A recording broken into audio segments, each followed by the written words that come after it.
Hi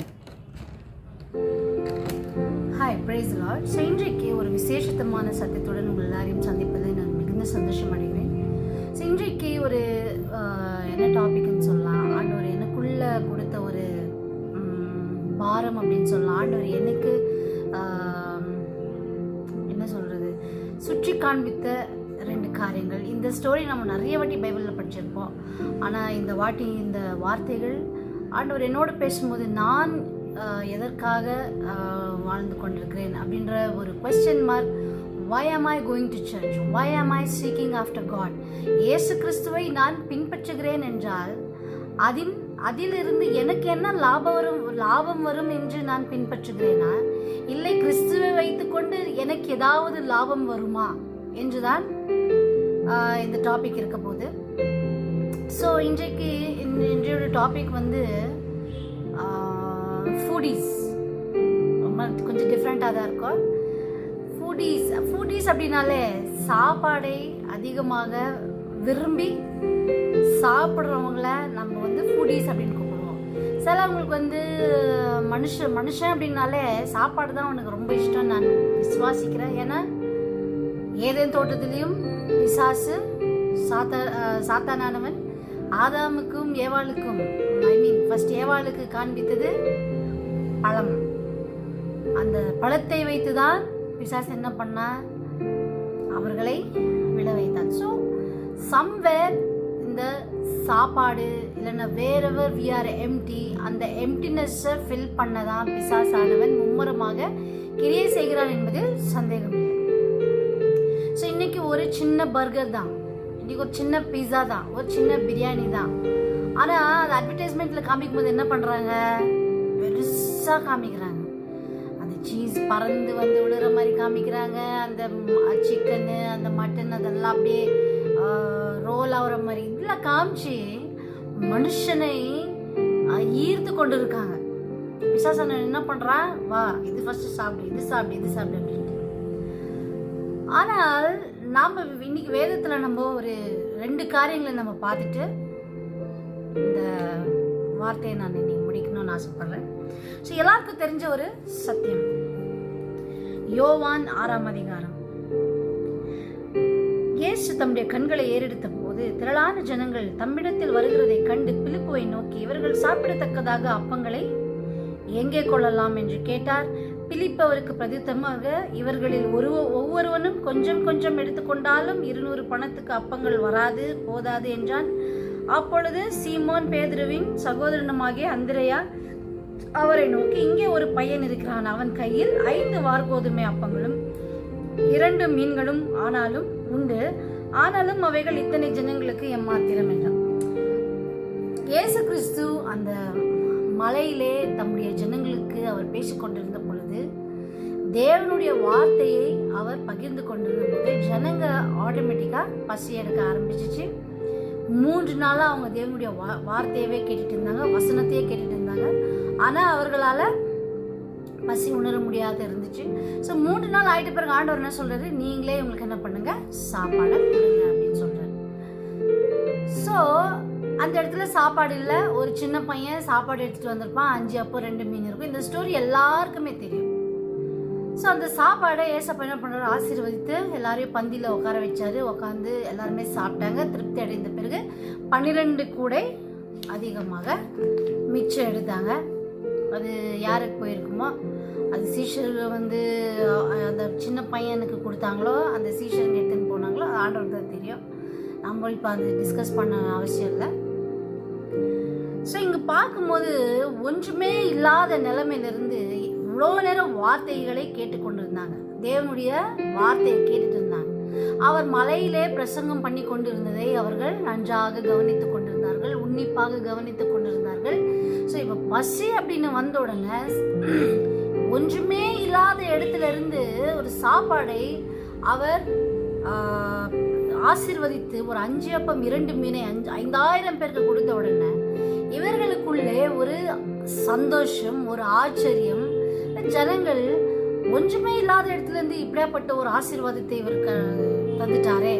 so வார்த்தைகளை பேசும் பொழுது அந்த ஒரு ஆச்சரியமோ, வார்த்தையை கேட்கும் இருக்கும் பொழுது, இயேசு கிறிஸ்து அந்த வார்த்தையை பேசும் பொழுது இருந்த அந்த ஒரு மகத்துவமோ அந்த ஒரு மகிமையோ உணராமல் இந்த அதிசயம் செய்த உடனே அந்த மகத்துவத்தை பலமாக உணர ஆரம்பித்தார்கள். ஸோ ஒன்றுமே இல்லாத இடத்துல இருந்து ஒரு தேவன் 5 அப்பத்தை 2 மீனையும் 5000 பேர்களுக்கு பகிர்ந்து கொடுத்த உடனே இவரை நம்ம எப்படி யூஸ் பண்ணிக்கலாம் அப்படின்னு தான் அவங்க பார்த்தாங்க. பாருங்க, இயேசு செய்த அற்புதத்தை கண்டு மெய்யாகவே இவர் வருகிறவரான தீர்க்கதரிசி என்றார்கள். ஸோ எல்லாரும் சாயங்காலம் ஆன போது அவருடைய சீஷர்கள் கடற்கரைக்கு போய் படவில் ஏறி கடலின் அக்கறையில் உள்ள கப்பர்நகமுக்கு போனார்கள். அப்பொழுது இருட்டா இருந்தது, இயேசுவும் வராதிருந்தார். அப்ப இதெல்லாம் முடிஞ்ச பிறகு மறுநாளிலே அவர் அக்கறையில் நின்ற ஜனங்கள் அவருடைய சீஷர் ஏறின அந்த ஒரே படவை தவிர அங்கே வேறொரு படம் இல்லாதிருந்தது என்றும், இயேசு தம்முடைய சீஷர்களுடைய படவில் ஏறாமல் அவருடைய சீஷர்கள் மாத்திரம் போனார்கள் என்றும் அறிந்திருந்தார்கள். கர்த்தர் ஸ்தோத்திரம் பண்ண பின்பு அந்த அப்பம் சாப்பிட்ட இடத்துக்கு சமீபமாய் திபேரியாவிலே வேறு படவுகளும் வந்தது. அப்பொழுது இயேசுவும் அவருடைய சீஷரும் அங்கே இல்லாததை ஜனங்கள் கண்டு உடனே அந்த படவுகளில் ஏறி இயேசுவை தேடிக்கொண்டு கப்பர்நகமுக்கு வந்தார்கள். ஸோ இப்போ என்ன பண்றாங்க, சாயங்காலம் ஆயிடுச்சு, இயேசு கிறிஸ்துவை தேடினாங்க. தேடிட்டு இப்போ என்ன பண்ணாங்க, நீ இவருதான் ராஜா, இவருதான் மெஸ்ஸியா, எல்லாமே சொல்லியாச்சு. ஆனா இப்ப என்ன பண்றாங்க, இயேசு கிறிஸ்துவை தேடிக்கொண்டு அவர் எங்க இருந்தாரோ அங்கேயே தேடிக்கொண்டு போய் ஃபர்ஸ்ட் வார்த்தையை அவர் சொல்லும் பொழுது அவர் வார்த்தைக்காக ஜனங்களை தேடி வந்தார். இப்ப ஜனங்க என்ன பண்ணிட்டாங்க, அந்த அதிசயத்துக்காக அந்த அற்புதத்துக்காக இயேசு கிறிஸ்துவை தேடி போனாங்க. இப்ப அங்க போன உடனே ஆண்டவர் மனுஷர்களுடைய ஒவ்வொரு நினைவுகளையும் அறிகிற தேவன். அவர் என்ன சொல்றாரு, அழிந்து போகின்ற போஜனத்திற்காக அல்ல, நித்திய ஜீவன் வரைக்கும் நிலைக்கிற போஜனத்திற்காகவே கிரியை நடப்பியுங்கள். அதை மனுஷகுமாரன் உங்களுக்கு கொடுப்பார். அவரை பிதாவாகிய தேவன் முத்திரித்திருக்கிறார் என்றார். அப்பொழுது அவர்கள் அவரை நோக்கி, தேவனுக்கேற்ற கிரியைகளை நடப்பிக்கும்படி நாங்கள் என்ன செய்ய வேண்டும் என்றார்கள். இயேசு அவர்களுக்கு பிரதித்திரமாக, அவரை அனுப்பினவரை நீங்கள் விசுவாசிப்பதே தேவனுக்கேற்ற கிரியை என்றார்கள். அதற்கு அவர்கள், அப்படியானால் உம்மை விசுவாசிக்கும்படிக்கு நாங்கள் காணத்தக்கதாக நீர் என்ன அடையாளத்தை காண்பிக்கிறீர் என்று என்ன நடப்பிக்கிறீர் என்று அங்க ஆர்குமெண்ட்ஸ் 6th சாப்டர்ல நம்ம முழுசுமா பார்க்க போனா அவர் என்ன சொல்றார், அவரை தேடி வந்த ஜனங்கள் அவரை எதற்காக பின்பற்றி வந்தார்கள் என்று இயேசு நன்றாக அவர்களை அறிந்திருந்தார். ஆண்டவர் அந்த இடத்துல சொல்றாரு, நீங்க அழிந்து போகிற போஜனத்துக்காக என்ன தேடுறீங்க, அழியாத ஒரு போஜனம் நித்திய ஜீவனுக்கேற்ற கிரியைகளை நடப்பிக்க நீங்க என்ன தேடுங்க அப்படின்னு சொல்லி தர்றாரு. இன்றைக்கு நம்ம பார்க்கிற 2 டைப்ஸ் ஆஃப் ஃபுடீஸ் அப்படின்னு பார்க்கிறோம். ஒன்று மாம்சத்துக்குரிய காரியங்களை நிறைவேற்ற கிறிஸ்துவை தேடுகிற ஒரு கூட்டம். இந்த காலகட்டங்களிலே கடைசி நாட்களிலே அநேகர் என்ன பண்ணுவாங்களாம், சுவிசேஷத்தை தவறாக பிரசங்கித்து கொண்டிருக்கும் கடைசி நாட்களுக்குள்ளாக நம்ம வந்திருக்கோம். வாட் யூ மீன் பை என்ன சொல்லுவாங்க, எண்ட் டைம்ஸ் அப்படி சொல்லுவாங்க. கடைசி நாட்கள் எண்ட் டைம்ஸ் அப்படின்னா டைமே எண்ட் ஆக போகுது, there is no time at all அப்படின்றத ஒரு எண்ட் டைம்ஸ்க்கு மீனிங். இப்போ பார்க்கும்போது இயேசு கிறிஸ்துவை அவர்கள் தேடின ஒரு காரணம் என்னன்னா, இன்னைக்கு நிறைய சபைகள் இருக்கு, நான் மற்றவர்களை குறை சொல்ல விரும்பவில்லை, பட் ஒரு சில இடத்துல ஆத்துமாக்கள் எப்படியாக அழிந்து கொண்டிருக்கிறது நம்ம கண்ணால பார்க்கும்போது அநேகர் இயேசு கிறிஸ்துவை அறியாமல் இருக்கிறார்கள், அவர்கள் அழிந்து போய் கொண்டிருக்கிறார்கள். அது ஒரு பக்கம். இங்க சத்தியத்தை தெரிந்தும் குருடர்களாக வாழ்ந்து கொண்டிருக்கும் ஒரு கூட்டம் மறுபக்கம். ஏன் கிறிஸ்தவர்களாக இருக்கிறார்கள், நான் இயேசு கிறிஸ்துவை ஏற்றுக்கொண்டால் எனக்கு ஒரு நல்ல வாழ்க்கை கிடைக்கும், இயேசு கிறிஸ்துவை ஏற்றுக்கொண்டால் எனக்கு நல்ல இடத்துல கல்யாணம் நடக்கும், இயேசு கிறிஸ்துவை நான் ஏற்றுக்கொண்டால் நான் வேலை செய்கிற இடத்துல எனக்கு பிரச்சனையே இல்லாமல் இருக்கும், இயேசு கிறிஸ்துவை ஏற்றுக்கொண்டால் நான் கார் வாங்குவேன், இந்த உலகத்திலேயே யார்கிட்டயும் இல்லாத வாஷிங் மிஷின் என் வீட்டில் இருக்கும், இந்த உலகத்திலேயே யார்கிட்டயும் இல்லாத கார் என்கிட்ட இருக்கும், இந்த உலகத்திலேயே யாரும் போகாத உயரத்துக்கு நான் போய், இப்படி ஒரு சில கிறிஸ்தவர்கள் இன்றும் வாழ்ந்து கொண்டிருக்கிறார்கள். இயேசு கிறிஸ்துவை நான் பின்பற்றுவதனால் எனக்கு என்ன லாபம், இல்ல இந்த இயேசு கிறிஸ்து இருக்கிறதுனால எனக்கு என்ன லாபம், நான் இந்த இயேசு கிறிஸ்துவை பின்தொடர்ந்தால் எனக்கு என்ன லாபம். இப்படியாப்பட்ட ஒரு மைண்ட் செட்டோடு 2 விதமான கிறிஸ்தவர்கள் வாழ்ந்து கொண்டிருக்கிறார்கள். அதுல ஒரு கிறிஸ்தவர்கள் இவரை நான் ஏன் பின்பற்றி கொண்டிருக்கிறேன்? இவர்னால எனக்கு நிறைய லாபங்கள் ஆக வேண்டியது இருக்கு, இவரால் எனக்கு நிறைய காரியங்கள் ஈடேற வேண்டியது இருக்கு, எனக்கு நல்ல விஷயம் நடக்கணும், என் குடும்பத்தில் நல்ல விஷயம் நடக்கணும், என்னுடைய வாழ்க்கையில் நல்ல காரியங்கள் நடக்கணும். ஸோ நான் என்ன பண்ணுறேன்? இயேசு கிறிஸ்துவை நான் தேடுறேன், அவரை நான் விட மாட்டேன். ஸோ அங்கே ஏசப்பா சொல்கிற நித்திய ஜீவனுக்கு ஏற்ற கிரியைகளை நடப்பிக்க பாருங்கப்பா. அழிந்து போகிற சாப்பாடுக்கு இல்லை, கார் ஒரு நாள் அழிஞ்சிடும், பில்டிங் ஒரு நாள் அழிஞ்சிடும், நீ பண்ணுற வேலை ஒரு நாள் அழிஞ்சிடும், எல்லாமே ஒரு நாள் போயிடும். பட் நீ உன்னை நான் அழைத்தது இந்த உலகத்தில் ரொம்ப பணக்காராக இருக்கணும், உனக்கு பெரிய கார் இருக்கணும், நல்ல ஒரு பங்களா இருக்கணும், உனக்கு ஹையஸ்ட் போஸ்ட் இருக்கணும் அப்படின்னு சொல்லிட்டு நான் உன்னை அழைக்கல. ஒரு உண்மையான கிறிஸ்தவன் எவ்வளோ ஹைட்டில் இருந்தால் கூட அவனுக்கு தெரியும், அவளுக்கு தெரியும். ஃபார் எக்ஸாம்பிள் எஸ்தர் எடுத்துக்கோங்க. எஸ்தர் ஒரு குப்பை தொட்டியிலிருந்து ஒரு ராஜாத்தி லெவலுக்கு போகிறான். அனாதையாக இருந்து ஒரு ராஜாத்தி எடுத்துக்க அவள் போனால் கூட அவள் தன்னை வைத்து தேவன் என்ன செய்ய சித்தம் உள்ளவராக இருக்கிறார் என்பதை அறிந்ததுனால தான் அந்த ராஜாத்தியுடைய போஸ்டில் இருந்தால் கூட அவள் என்ன பண்ண ஆரம்பிச்சா? ஜனங்களுக்காக கதற ஆரம்பித்தா. ராஜாவோட தன்னுடைய லைஃபையே ரிஸ்கில் வச்சு, நான் செத்தாலும் பரவாயில்ல, this life is only once for me, இந்த ஒரு போஸ்ட் எனக்கு ஒரே ஒருவேளை ஆண்டவர் இந்த போஸ்ட் எனக்கு ஜனங்களுக்காக தான் கொடுத்துருக்கலாமே ஒழிய என்னுடைய சுயத்தை நிறைவேற்ற அல்ல. வேதவசனம் இன்னைக்கு அழகா சொல்லுது, ராஜாக்களாகவும் ஆசாரியர்களாகவும் லேவியராகவும் நம்மை தெரிந்து கொண்டிருக்கிறார். அப்ப லேவியர்களாகவும் ஆசாரியர்களாகவும் இருக்கிறோம் அப்படின்னா எதற்காக நம்மை அழைத்தார்? மற்றவர்களுக்காக பரிந்து பேச, மற்றவர்களுக்காக இப்படிதான் மற்றவர்களுக்காக வாழ அழைத்தார். ஆண்டவர் சொல்றாரு, நீங்க விரும்புகிற காரியங்கள், இந்த பங்களாங்கோ காருங்கோ, வேண்டாத இந்த உலகத்தின் சிந்தனைகள், போஸ்ட், ஹை லெவலுக்கு போகணும், இதெல்லாமே என்ன சொல்றது? மாம்சத்துக்குரிய உணவை உண்கிற கிறிஸ்தவர்கள். அங்க ஆர்குமெண்ட்ஸ் ஆகுது. ஏசப்பா சொல்றாரு, உலகத்துக்கு வந்த மெய்யான ஜீவன் அப்பம் நான் தான், நீங்க என்ன விசுவாசிங்க? No, we are not ready to have faith on you. எங்களுக்கு as long as you give food, வேலை கொடுக்கணும், நல்ல இடத்துல பொண்ணு கொடுக்கணும், நல்ல இடத்துல பையன் கொடுக்கணும், அப்படி இருந்தா நான் உங்க பின்னாடி வரேன். இந்த எக்ஸ்ட்ரா வேலைலாம் எனக்கு என்ன பண்ணாதீங்க, செய்ய வைக்காதீங்க ஏசப்பா அப்படின்னு ஒரு சொல்ற கூட்டங்கள் பாருங்க. ஏசப்பா அங்க சொல்லும் போது they were not ready to accept him. அவருடைய வார்த்தைகளை என்ன சொல்றது? அவருடைய வார்த்தைகளை அக்செப்ட் பண்ண முடியாத கிறிஸ்தவர்கள். நான் நல்லா இருக்கிறேன் இன்னைக்கு, ஓகே, நான் இன்னும் நல்லா ஆகணும். இப்படி ஒரு கிறிஸ்தவர்களின் கூட்டம் வாழ்ந்து கொண்டிருக்கு. What can God do to me? He has done so much. How much more he can do? இன்னும் எவ்வளவு தூரம் எனக்காக போய் அவர் இன்னும் என்ன செய்ய முடியும்? எனக்கு அவங்கள பார்த்தா பிடிக்கல, அவங்களுக்கு ஏதாச்சும் அவர் செய்வாரா? அவங்கள போட்டு தள்ளுவாரா? அவங்கள இப்படி பண்ணிடுவாரா? அவங்கள இப்படி பண்ணுவாரு? நான் ரொம்ப உயரத்துக்கு போயிடுவேனா? இப்படி மாம்சத்துக்கே ஆகாரங்களையே கேட்பது. ஜெபிக்கிறோம். எதற்காக ஜெபிக்கிறோம்? ஆண்டவரே, என் குடும்பம் எப்படி இருக்கணும் ஆண்டவரே, என் வாழ்க்கை எப்படி இருக்கணும் ஆண்டவரே, என் கணவன் எப்படி இருக்கணும் ஆண்டவரே, என் பிள்ளைகள் எப்படி இருக்கணும் ஆண்டவரே. அப்போ பேச முடியாத ஜனங்களுக்காக பரிதபிப்பவர் யார்?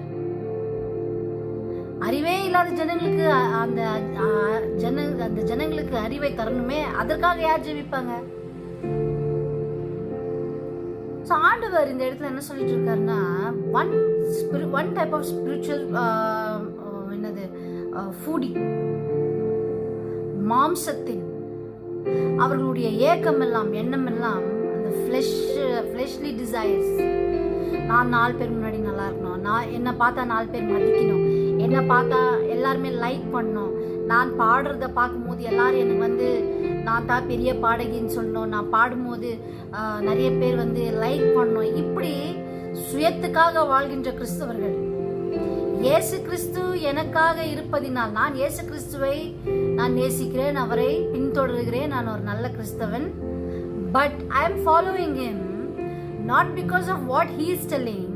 I am following him because I love him so much, and I am with him because what I can gain from him for myself. எனக்காக நான் என்னத்தை அவரிடத்திலிருந்து ஆதாயப்படுத்திக் கொள்ள முடியும் என்ற ஒரு கிறிஸ்தவர்கள் கூட்டம். அவ பாருங்க, இதில் அப்ப ஆண்டவர் சொல்றாரு, நான் தான் நித்திய ஜீவன், நான் தான் நித்திய ஜீவன் உங்களுக்காக தர வந்திருக்கிறேன், என்னுடைய ரத்தத்தையும் என் மாம்சத்தையும் நீங்கள் புசிக்க வேண்டும் அப்படின்னு சொல்ல சொல்ல they were not ready to get deeper. பாருங்க, அதே யோவான் 6ஆம் அதிகாரம் 66வது வசனம் படிக்கும் பொழுது அவர் சொல்றாரு பாருங்க, அது முதல் அவருடைய சீஷர்களில் அநேகர் அவருடனே நடவாமல் பின்வாங்கி போனார்கள். இயேசு கிறிஸ்து அந்த அவருடைய டீச்சிங்ஸை கொஞ்சம் டீப்பா பேச ஆரம்பித்த உடனே அவங்க என்ன நினைச்சாங்க, ஐயோ நான் ஏசப்பாவை பின்பற்றின ஒரு காரணம் என்னன்னா, அவர்கிட்ட இருந்து நான் வேலை செய்ய மாட்டேன், நான் இப்படியே வாழ்ந்துட்டு இருப்பேன், ஆனா எனக்கு கரெக்ட் டைம்ல கல்யாணம் ஆகணும், பொண்ணு நல்ல இடத்துலேருந்து வரணும், பையன் நல்ல இடத்துலேருந்து வரணும், நல்லா வரதட்சணை கொடுக்கணும், நான் வேலை செய்கிற இடத்துல எனக்கு மற்றவன் எப்படி போனால் எனக்கு என்ன, எனக்கு ப்ரமோஷன் கிடைச்சா போதும், இதற்காக தான் வாழ்ந்து கொண்டிருக்கிற கிறிஸ்தவர்கள் அவருடைய வார்த்தையை இன்னுமாக மேய்ந்து கொள்ள ஆயத்தமாக இருக்கவில்லை. ஸோ அவங்க என்ன பண்ணாங்க, அது முதல் அவருடைய வார்த்தைகள் கொஞ்சம் டெப்த்துக்கு அவர் ஆழமாக அவர்களை கொண்டு போக they were not willing. ஐயோ வேணாப்பா, இதுக்குள்ளலாம் இருக்கக்கூடாது. ஒரு சில கிறிஸ்தவங்க எப்படின்னா, ஓகே இது கொஞ்சம் அந்த பார்டர் லைன்ல நீங்கள் எங்களுக்கு சொன்னா போதும், ஜாஸ்தி ரொம்ப ஆழமான சத்தியம் எங்களுக்கு தேவையில்லை, ரொம்ப டீப்பா போகக்கூடாது, நம்மளுக்கு தான் தலைவலி, தலை கெட்டுறோம், இப்படி பேசுகின்ற ஒரு சில கிறிஸ்தவர்களை பார்த்து. ஆனா சிலவங்க என்ன நினைக்கிறாங்க, ஊழியம் அப்படின்றது அழைக்கப்பட்டவர்களா இருக்கணும். அது ஓகே, ஊழியம் அப்படின்றது பார்க்கும்போது ஆசாரியர் ஊழியம் இருக்கு, லேவியர்களின் ஊழியம் இருக்கு, நிறைய ஊழியங்கள் இருக்கு. அந்த ஊழியத்திலும் ஒரு கிறிஸ்தவன், ஒரு மனுஷன் என்றைக்கு இயேசு கிறிஸ்துவை தன் சொந்த ரட்சகராக ஏற்றுக்கொள்ளுகிறானோ அன்றைக்கே அவன் மீது தேவன் ஒரு அழைப்பை வைத்திருப்பார். அந்த அழைப்பு என்னன்னா, அவனுக்காக அல்ல, அவனுக்கு ஜீவனை தந்த அந்த தேவனுக்காக வாழ்வதுதான் அந்த அழைப்பே. அன்று முதல் அவர்கள் இயேசுவை பின்தொடராமல் போயிட்டாங்க. எங்களுக்கு ஆழமானது எதுவும் வேணாம், எங்களுக்கு சத்தியத்தை சொல்லுங்க.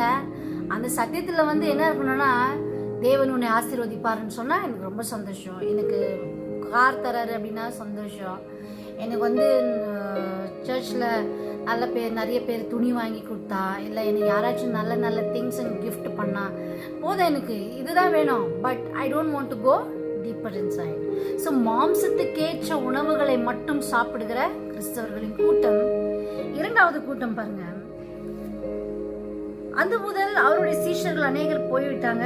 அப்பொழுது இயேசு 12 நோக்கி, நீங்களும் போய்விட மனதா இருக்கிறீர்களா அப்படின்னு கேட்டாராம். நீங்களும் போறீங்களாப்பா? எல்லாம் போயிட்டாங்க பாருங்க. நான் சாப்பாடு கொடுக்கும்போது நான் வேணும், அவங்களுக்கு ஆசீர்வாதம், என்னுடைய வார்த்தையை விட என்னிடத்துல இருந்து என்ன பெற்றுக்கொள்ளலாம் வந்தாங்களே ஒழிய அவர்களுக்கு நான் வேணுமா இருந்ததில்ல. அதனால என்ன பண்ணிட்டாங்க, அவங்க போயிட்டாங்க. நீங்களும் போறீங்களா அப்படின்னு கேட்கிறாரு. அதற்கு சீமோன் பேதுரு அவருக்கு பிரதியுத்தரமாக, ஆண்டவரே, யாரிடத்தில் போவோம்? நித்திய ஜீவ வசனங்கள் உம்மிடத்தில் உண்டே, நீர் ஜீவனுள்ள தேவனுடைய குமாரனாகிய கிறிஸ்து என்று நாங்கள் விசுவாசித்தும் அறிந்தும் இருக்கிறோம் என்றார். நாங்கள் யாரிடத்தில் போவோம்? இன்னொரு விதமான கூட்டம் அந்த ஆழத்துக்கு சென்று அவரை அறிந்து கொள்ள மட்டுமல்ல, சீஷர்களை அவர் எதற்காக அழைத்தார்? மனுஷனை பிடிக்கிறவர்களாக உங்களை மாற்றுவேன், நான் உங்களை ஆசீர்வதிப்பேன், உங்களை உங்களுக்கு இப்போ பேதருக்கு ஒரு போட் இருந்துச்சு, உங்களுக்கு 10 போட் நான் வாங்கி தரேன். ஒரு காலத்தில் நீ மீனே இல்லாமல் இருந்த, இப்போ மீனுங்கெல்லாம் விற்று விற்று விற்று பெரிய மீன் ஓனராக மாதிரி ஒரு 10 கடை கட்டி பீட்டர் ஃபிஷ் ஃபார்ம் இல்லை பீட்டர் ஃபிஷ் ஹவுஸ் அப்படின்னு தான் போட்டு பெரிய ஒரு பாஸாக பேதரு நினைச்சிருந்திருப்பார் அந்த காலத்தில். ஸோ நாமளும் ஒருவேளை பீட்டர் அப்படி ஆனாரு, இன்னைக்கு நம்மளும் என்ன ஆகலாம், இன்னைக்கு நான் இதாக இருக்கிறேன், இன்னும் நல்லா ஆகணும், இப்படி யோசித்துருக்கலாம். ஆனால் அவர் பேதுருவை தொடும் பொழுதே அந்த படகுல அந்த அநேக மீன்களை அவர்கள் பிடித்து அங்க நிற்கும் போதே ஏசப்பா சொன்ன ஒரே ஒரு அழைப்பு, அன்றைக்கு அந்த அழைப்பு அவனுக்கு கொடுத்துட்டார். என்னன்னு? பேதுரு, நீ மீன் பிடிக்கிறவனாக அல்லப்பா, நீ பெரிய Peter fish farm, fish house, Peter international fishing centre, அது என்னது இன்னொன்று இருக்கு, varieties of fishes, Peter's farm, இப்படி பண்றதுக்கு அல்லப்பா, மனுஷர்களை பிடிக்கிறவர்களாக நான் உன்னை மாற்றுவேன். இந்த மனுஷர்களை பிடிக்க போகும்போது உன்னை அடிப்பாங்க, உன்னை நொறுக்குவாங்க, உன்னை கேலி பண்ணுவாங்க, உன்னை பரியாசம் பண்ணுவாங்க, இந்த உலகம் உன்னை ஏற்றுக்கொள்ளாமல் இருக்கும், உன்னை காரி துப்புவாங்க, உன்னுடைய ரத்தம் வெளியில வர வரைக்கும் உன்னை விட மாட்டாங்க. ஸோ இப்படியாப்பட்ட உலகத்துக்குள்ள நான் எப்படி கடந்து போறேன்னு அதே போலதான் நீயும் வரப்போற. அவருடைய அழைப்பை அன்றைக்கே பேதுருவிடத்துல தேவன் சொல்லிவிட்டார். பேதுரு, நான் உன்னை மீன் பிடிக்கிறவனாக அல்லப்பா, மனுஷர்களை பிடிக்கிறவனாக நான் உன்னை மாற்றுவேன் அப்படின்னு அன்னைக்கே சொல்லிட்டாரு. அந்த மீனையும் அந்த படகையும் அன்றைக்கே விட்டு வந்தார்கள் இயேசு கிறிஸ்துவுக்கு பின்பதாக. அங்க ஏசப்பா அந்த சீஷர்களுக்கு அழகா சொல்லிட்டு இருக்காரு, ஒரு கூட்ட ஜனம் என்ன வந்து தன்னுடைய சுயத்தின் ஆசீர்வாதத்துக்காக தான் பின்தொடர்ந்துட்டு இருக்கு. ஆனா இன்னும் அழைக்கப்பட்டவர்கள் அநேகர், தெரிந்து கொள்ளப்பட்டவர்கள் சிலர். அந்த சிலரை பார்த்து அவர் சொல்லிட்டு இருக்காரு, பேதுரு, நீங்க எல்லாரும் போயிடுறீங்களா? ஒரு அழகான வசனம் எடுத்து காமிச்சிருப்பாங்க. பிலிப்பியர்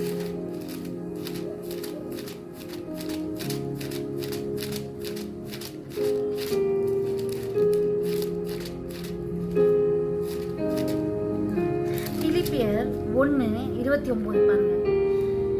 ஏனெனில் கிறிஸ்துவினிடத்தில் விசுவாசமாய் இருக்கிறதற்கு மாத்திரமல்ல, அவர் நிமித்தமாக பாடுபடுகிறதற்கும் உங்களுக்கு அருளப்பட்டிருக்கிறது.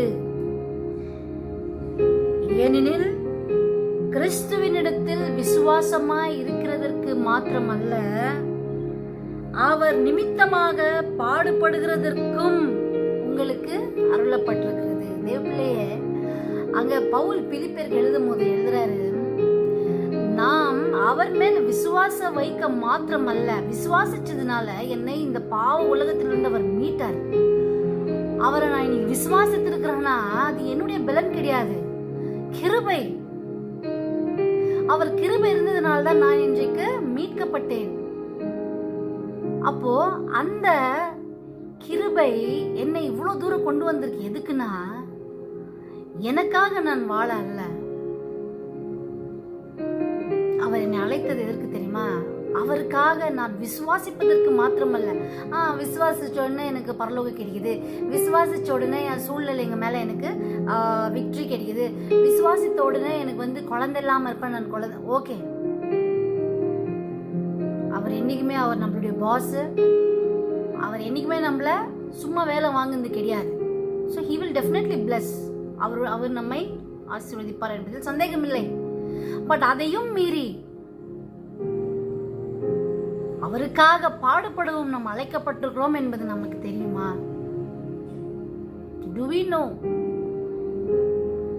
So we are expecting what God can do for us.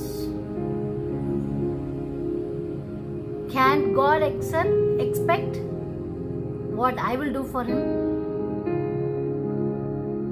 இந்த பொல்லாத உலகத்திலே, உலகத்தின் முடிவு நாட்களிலே நாம் நெருங்கி கொண்டிருக்கும் பொழுது அவர் என்னிடத்திலிருந்து எதிர்பார்க்கிற ஒரு காரியம், எல்லாரும் ஏகமாக வழி விலகி, நான் இன்னைக்கு இந்த வேலை செய்யறேன், நாளைக்கு வந்து இன்னும் பெரிய வேலை செய்யணும். ஒரு நிமிஷமும் நம்ம எப்படி பண்ணிட்டு இருக்கோம்? நமக்காக நம்ம வாழ ஆசையா இருக்கோம். ஒரு நடந்த ஒரு உண்மை சம்பவத்தை நான் சொல்லி இது முடிக்க போறேன்.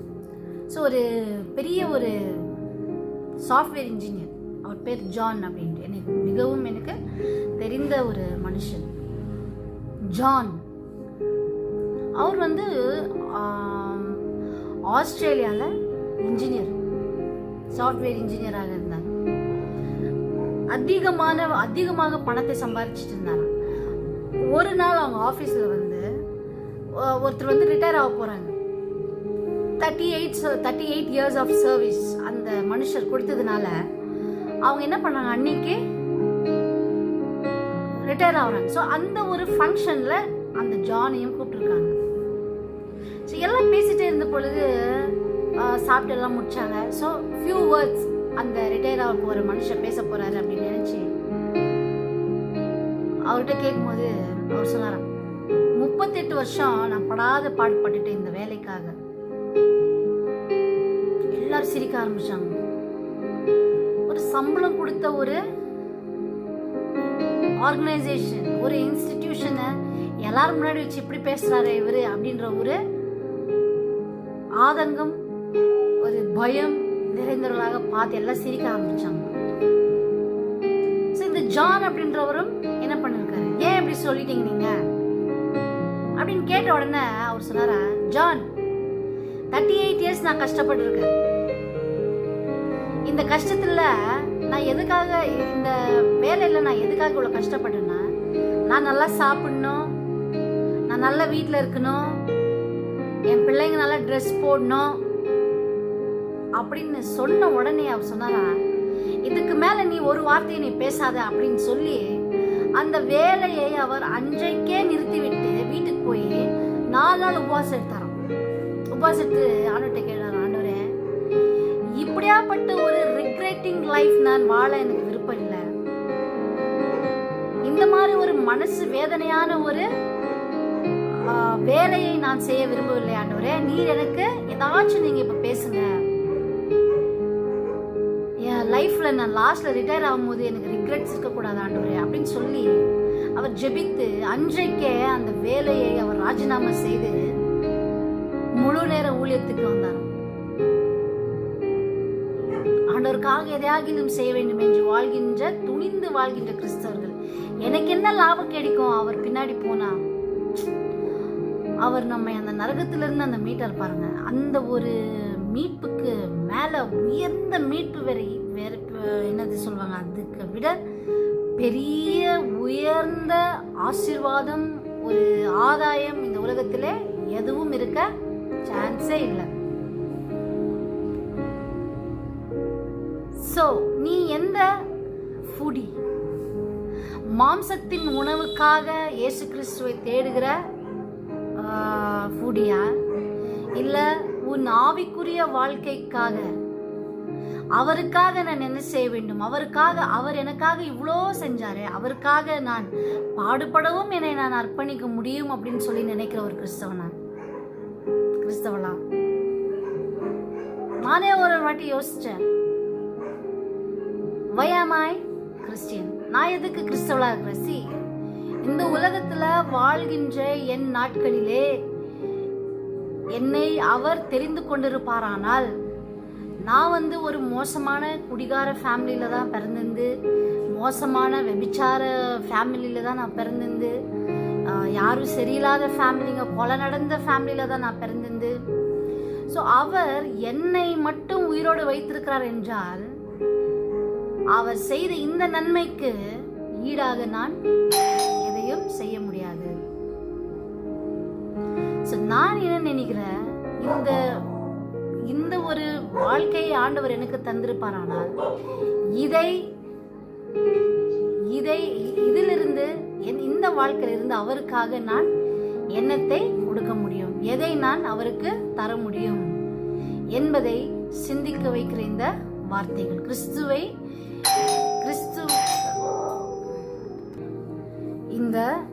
இந்த வாழ்க்கையின் நிமித்தம் கிறிஸ்துவுக்காக நான் எதை தர முடியும், எதை நான் அவருக்காக கொடுக்க முடியும். அவரை விசுவாசிக்க மாத்திரமல்ல இந்த வாழ்க்கை, அவரிடத்தில் இந்த ரட்சிப்பை பெற்றுக்கொள்ள மாத்திரமல்ல இந்த வாழ்க்கை, அவருக்காக பாடுபடவும் அழைக்கப்பட்ட ஆவிக்குரிய உணவை தேடுகிற ஃபூடியா.